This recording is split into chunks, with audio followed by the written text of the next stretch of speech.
बिस्मिल्लाहिर्रहमानिर्रहीम। अस्सलाम वालेकुम। आज जो रेसिपी मैं आपसे शेयर कर रही हूँ वो बहुत ही मज़े की मटन बिरयानी की रेसिपी है, जो कि अगर आप चाहें तो आप बीफ या चिकन से भी बना सकते हैं। और इसे बनाने के लिए मैंने यहाँ पर 3/4 कप ऑयल, कुकिंग ऑयल ले लिया है। और जो मसाले इसमें शामिल कर रही हूँ वो कुछ यूँ है: एक बड़ा तेज़पात, 1 चम्मच ज़ीरा और 7 छोटी इलायची। और इनको ऑयल में डालकर फ्राई कर लूँगी जब तक कि इनको भुन जाने की इनकी जो है वो अच्छी सी खुशबू नहीं आ जाती। और इसके साथ ही मैंने यहाँ पर मटन जो है वो ले लिया है, जो कि मैं अब इसमें शामिल कर रही हूँ। और मटन मैंने यहाँ पर 1 किलो लिया है और 5 मिनट अच्छी तरह से यहाँ पर मैं इसको फ्राई करूँगी। और इसके साथ ही मैंने कुछ खड़े मसाले लिए हैं, जो कि 2 बादियान के फूल हैं, 3 दालचीनी के टुकड़े हैं, 2 बड़ी इलायची है काली और 2 तेज़पात है और 1 चम्मच ज़ीरा है और 10 जो है हरी इलायची की छोटी थी। और इसमें साबुत सूखा धनिया भी मैंने शामिल कर दिया था, पीस के डाल दिया था। और 1/4 चम्मच यहाँ पे जायफल और जावित्री भी है, जो कि मैंने इसमें 1/4 चम्मच जो है शामिल कर दी और मसालों के साथ शामिल कर दूंगी। और यहाँ पर मैंने 8 जवे जो है लहसुन के लिए हैं, 2 इंच अदरक का टुकड़ा था और हरी मिर्चें 2 जो है मैंने इनका पेस्ट बना लिया है। और इसके साथ ही कुछ और मसाले डलेंगे, जो कि कुछ यूँ हैं: 2 तेज़पात, 2 चम्मच जो है पिसी लाल मिर्च, 1 चम्मच हल्दी पाउडर, 1 चम्मच पिसा गरम मसाला और 1 चम्मच भुना कुटा सूखा धनिया। और 1 चम्मच मैंने लिया है यहाँ पर और 1 कप ही इसमें मैंने यहाँ पर लिया है 1/4 कप इमली का गूदा, उसका मैंने पेस्ट बना लिया था। और मैंने गोश्त में तमाम मसाले अब ये डाल दिए हैं और उसके साथ ही अदरक लहसुन का पेस्ट और इमली का गूदा भी शामिल कर दिया है। और अगर इमली का गूदा ना हो तो आप खुश्क आलू बुखारा भी इसमें इसकी जगह डाल सकते हैं। और उसके साथ ही जो मसाला ग्राइंडर में मैंने पीस के रखा था वो भी मैं इसमें शामिल कर रही हूँ। और इसके बाद मैं इसमें 2 चम्मच जो है इससे बचा लूँगी मसाले में से। और उसके साथ ही मैं यहाँ पर तली हुई प्याज जो है वो मैंने शामिल कर दी है, को अच्छी तरह से मिक्स कर लूँगी तमाम चीज़ों को और अच्छी तरह से इसकी बुनाई कर लूँगी। और तली हुई प्याज से काम जो है वो बहुत आसान हो जाता है और फास्ट हो जाता है। और इसके साथ ही यहाँ पर मैं इसमें पानी शामिल कर दूँगी और 2 कप यहाँ पे मैंने इसमें पानी शामिल किया है।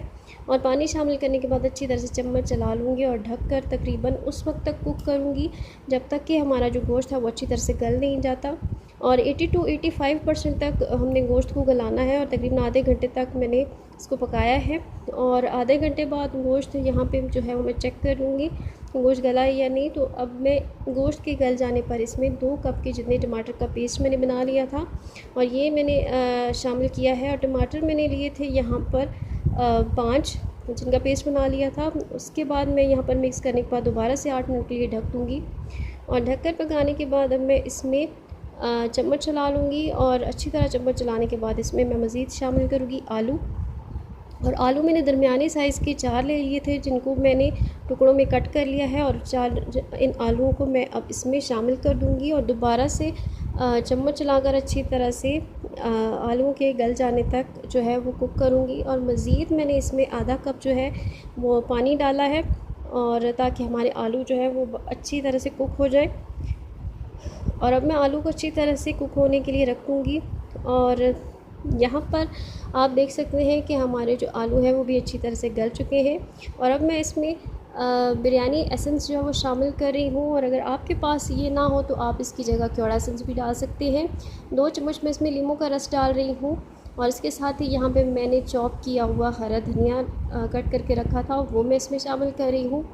कुछ ही पत्ते डालूँगी और इसके साथ ही यहाँ मैंने पुदीने के पत्ते ले लिए हैं, वो भी मैं कुछ यहाँ पे डाल दूँगी और बाकी जो है वो मैं गार्निश के लिए बचा के रख लूँगी। और इसी तरह से मैंने हरी मिर्चें भी कट करके रखी थी, वो भी मैं इसमें शामिल कर दूँगी। और यहाँ हमारा जो है बिरयानी का सालन या बिरयानी की ग्रेवी आप जो भी कह सकते हैं वो अच्छी तरह से रेडी है। अब मैंने चावलों की प्रेपरेशन जो है वो कर लेनी है और चावलों के लिए पानी रखा है। और इसमें 8 लौंग, 6 हरी इलायची और 1 बड़ा तेज़पात यानी मैंने डाला है। और 2 चम्मच भर के यहाँ पर मैं इसमें जो है कुकिंग ऑयल डाल दूँगी। और 8 ही जो है वो मैंने हरी इलायची छोड़ डाली हैं। और पानी के बॉयल आने तक जो है मैं वेट करूँगी। और इसमें तकरीबन 2 चम्मच भर के मैंने कुकिंग ऑयल डाला था, इससे चावल बहुत खिले खिले बनते हैं। और सिरका भी मैंने इसमें 1 चम्मच यहाँ पर तकरीबन शामिल किया है, जिससे चावल खिले खिले बनेंगे और टूटेंगे नहीं। और साथ ही बिरयानी एसेंस भी मैं इसमें शामिल कर दूँगी।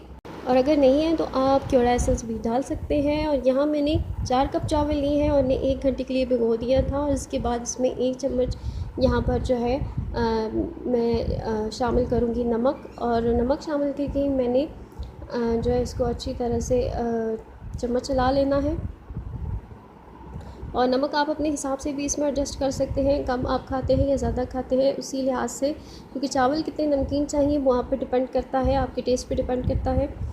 और तब तक चावल बॉईल करूँगी जब तक एक कनी ना रह जाए। चावल चेक करने के बाद जो है वो मैं छन्नी में डाल लूँगी और पानी इनका अलग कर लूँगी। अब मैं यहाँ पर सालन जो है वो पहले ही इसका ऑयल में मैंने डाल दिया है, और अब मैं ग्रेवी जो है वो हाफ़ जो है वो मैं पैन में डालूँगी, और इसके बाद मैं हाफ़ जो है वो चावल डालूँगी और हाफ़ जो है फ़िलहाल के लिए बचा के रख लूँगी। और चावल मैं अच्छी तरह से फैला लूँगी, और इसके साथ ही यहाँ पर मैंने तली हुई प्याज जो है वो इसके ऊपर फैला ली है।